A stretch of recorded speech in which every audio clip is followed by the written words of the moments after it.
everybody. It's a great day in Clarkston. Let's go check it out.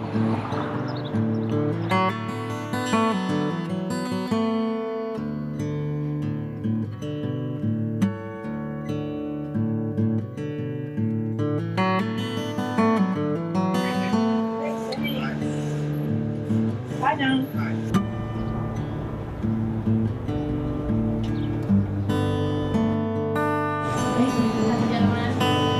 I will. It's a great day.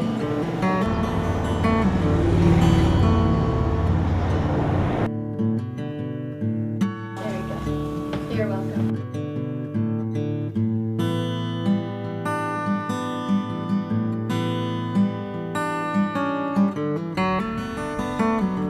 Hello, everyone, and welcome to It's a Good Day When.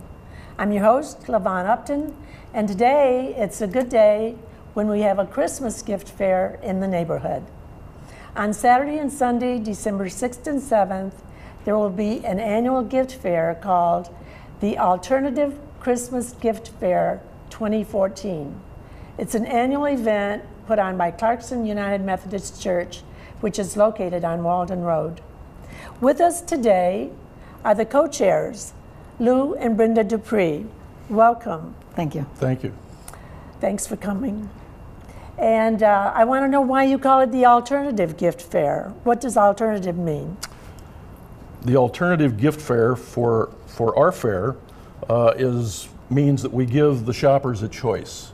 When they arrive at the fair, they can purchase craft-made gifts, or they can donate to a missions agency. If they donate, this is a card that they receive that has the logo of the fair.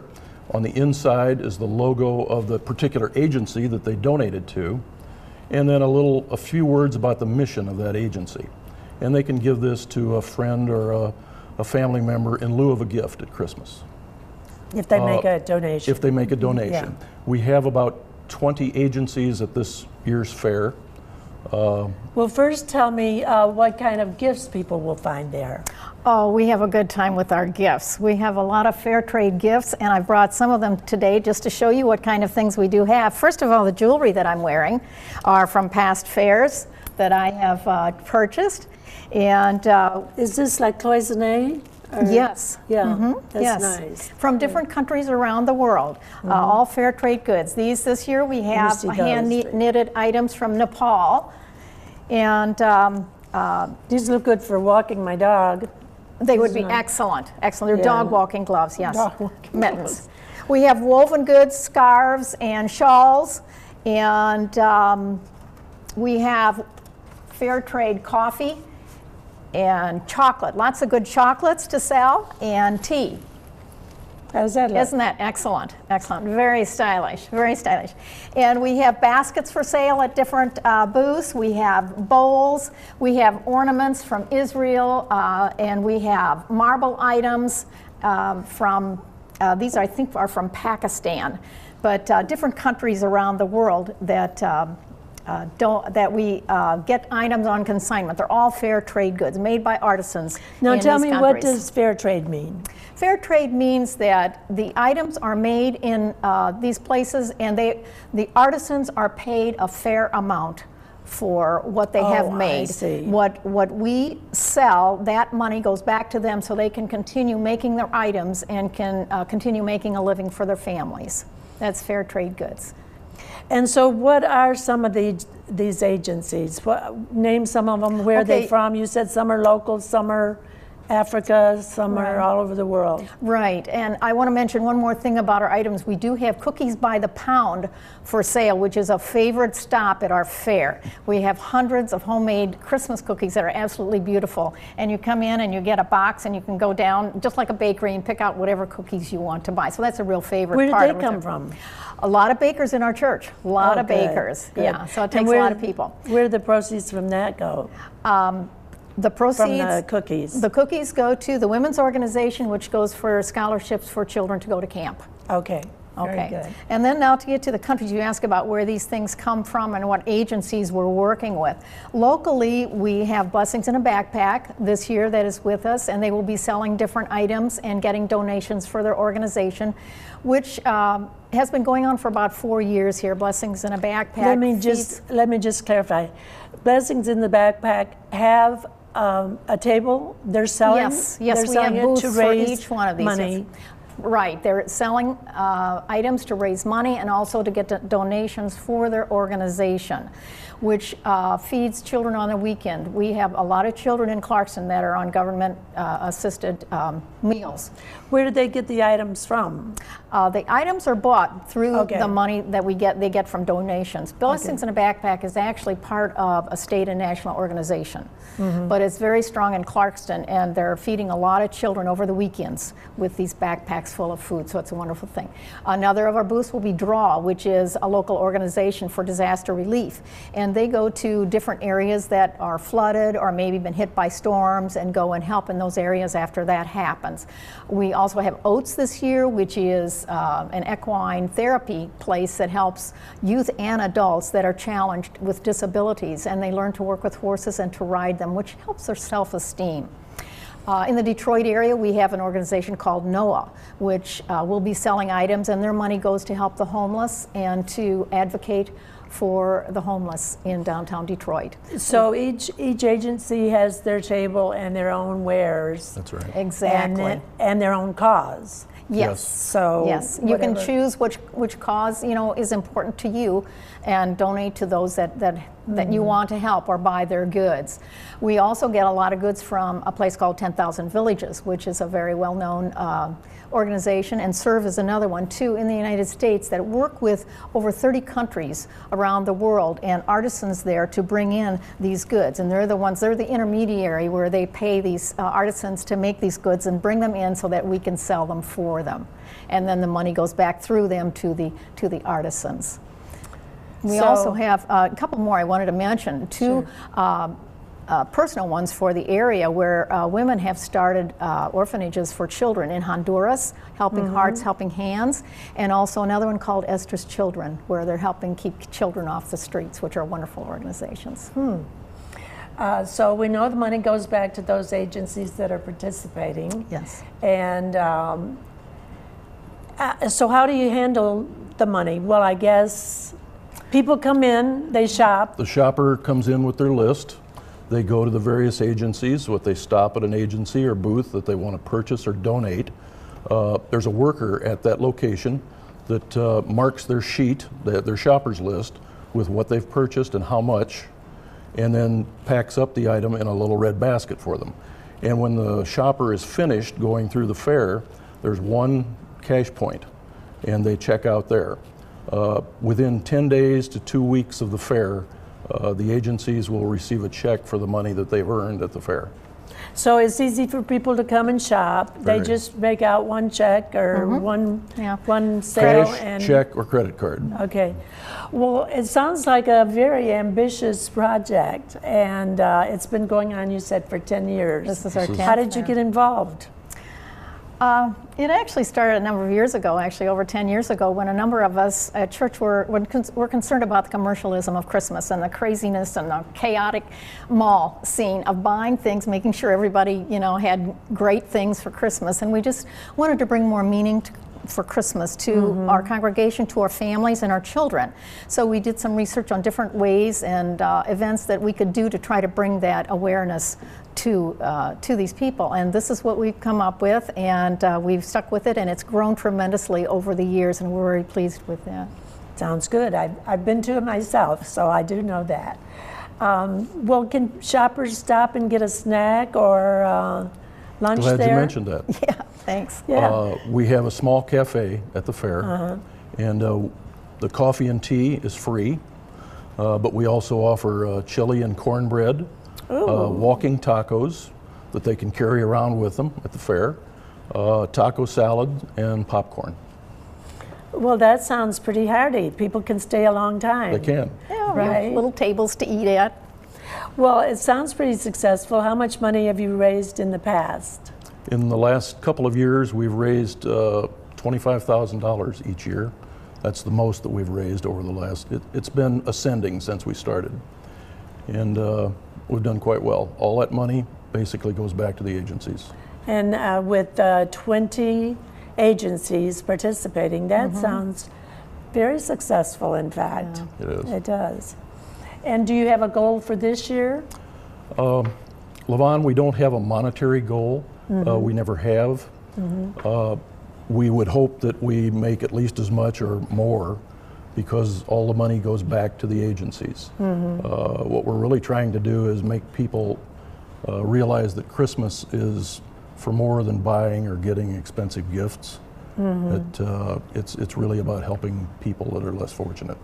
And it's about giving hope. It's about giving hope, right? Yeah, it's giving hope sounds to like these people that are making these things and working for challenging people that need help. Well, it sounds like it might take a few people to put this on. How many volunteers does it take to We put this have on? wonderful volunteers, and we have between 90 and 100 volunteers each year that help to put this on. That's what it takes. Are they all from the church? Yes, most of them are. Most of them are. We have a few that aren't, but most of them are. And it's a wonderful group. They get along well, and they have fun doing it. And really, relationships are built over their, working together and over the years. So it's a good thing. Well, you're involved in a lot of things at the church, I understand. So tell me about some of your other involvement. Well, we've been doing mission trips and mission work for quite a number of years, and it's something that we've gotten into and we really like. We've done mission trips outside the country to Mexico, Jamaica, Haiti, and we've enjoyed helping building schools, churches, and rehabbing homes and so on in those areas, and doing Bible school with the children. We like to do that. Under who do you go with? Under what? Yeah, it's called Volunteers in Mission, and it's under the Methodist Church, under UMCOR, United Methodist Committee on Relief, so it's all part of that. Okay. Yeah, and every year in the springtime we take about a dozen adults down to Springfield, Illinois, where there is a distribution center called Midwest Mission Distribution Center, where we spend a week working on packing flood buckets that they send around to the area when needed. We make desks, which get sent to Haiti and Liberia and places like that around the world. You actually do carpentry? We do. All of us do. We assemble them. We assemble them, yeah. Oh, I Yes, see. Okay. yes. It's a disaster relief center, and it mostly sends product domestically where there's need, but they also send stuff overseas. But they also put together school kits, teacher kits, lay-ed kits, a lot of different things that go to different countries to help. Yeah. Well, and you've got 4 children, I understand. We do. They were raised through the church there. Yes. Church and the Clarkson schools. And they give you reason to travel around the country too, They do. because of their location. We do. We travel to California, Colorado, Chicago, and Clarkston. And that's just our kids. California, So, yeah. Colorado, Chicago. all seas. Yes. Pretty much. Pretty much. Right. Chicago Yeah, and Clarkston. yeah, How yeah. about that? We like to travel otherwise too, though. We travel whenever we can. So Yeah. it's a favorite Sounds thing to good. do. Yes. So let's see. You told me all those places that you had been, and you worked at Katrina too. Yes. We did. Yeah. Back in 2005, just a few weeks after it happened. And the job there was mucking out houses at that time. Future trips down there, we worked on rehabbing when they were rebuilding the houses and Yeah. so on. So it was a variety of things, tasks that we did on those trips. Yeah. Did you feel a sense of accomplishment with so much Very need much there? so. Very much so. You do, and yet you see there's so much to be done that just can't be done, in the week's Yeah. time that you go. Yeah, I imagine that would Yeah. be true. What is the Redbird Mission? The Redbird Mission is a part of the Methodist Church, and it is an area in Kentucky that it's a very poor area in Appalachia. And the effort there is to try to provide cheap clothing and cheap food and so on so that they can survive, because there are very little jobs, et cetera, in that area. And within the church, you work with the over 50s group, is that right? We We do. do. The over 50s is actually a pretty energetic group of older folks like us, and we Like get me? together once a month for a program and luncheons, potluck luncheons. And we've done things like, we have a local author, Jack Mason, who recently put on a program about his book. We've taken the group to the Detroit Institute of Art. We've gone to the DSO. We've done tours on the Detroit River and the Clinton River with this group.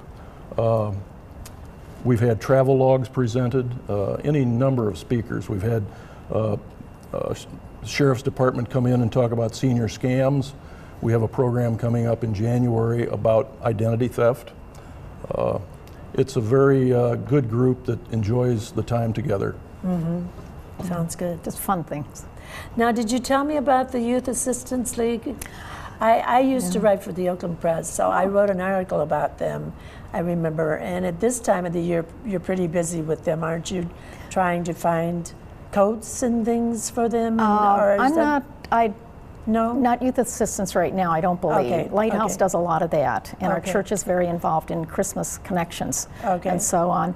The youth assistance, Clarkston area youth the assistance. Clarkston area, the one that we've worked, and the part that we've worked with is the tutoring program that they have. Oh, and okay. their programs mainly are aimed at preventing juvenile delinquency, child abuse, and addiction, and things like that, and helping families to get healthy. And so the after-school homework club at Bridgewater Apartments has been going on for a while. So 2 afternoons a week we tutor young people.